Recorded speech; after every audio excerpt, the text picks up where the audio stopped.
Good day, everyone! In this video, we are going to present and demonstrate our system, e-basis giving in Ayuda. First, we would like to introduce ourselves. My name is Garcia Crishalpe. My name is Jocelyn Cortez, And my name is Christine Jessup Gal. and this is our final project. First, getting started, this is the first one you will see. Second, enter your municipality here. That would be your title in next folder.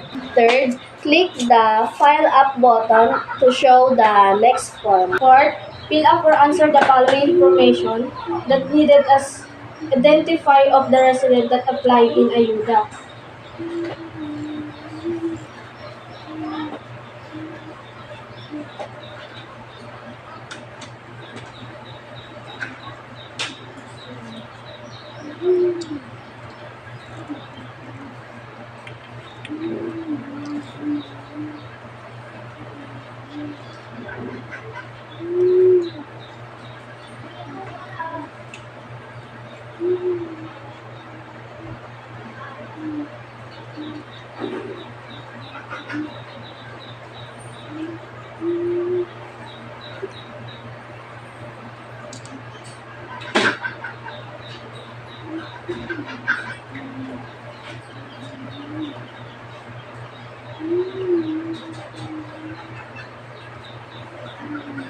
Fifth, if you're done, click the submit button.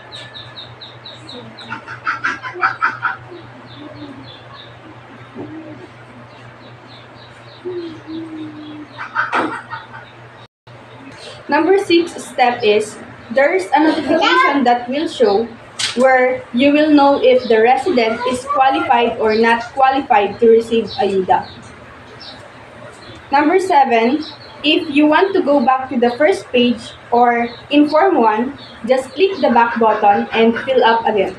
We choose to create this system to make work easier. There is no need to go from a house to house to get the information of the people in the barangay. Using this system, we can easily identify who is qualified and not qualified to receive relief goods or ayuda. This system helps determine which families should receive assistance like food and supply. It considers factors such as the income of the family head, their occupation, the size of the family, and the properties they own. And that's all for our final project.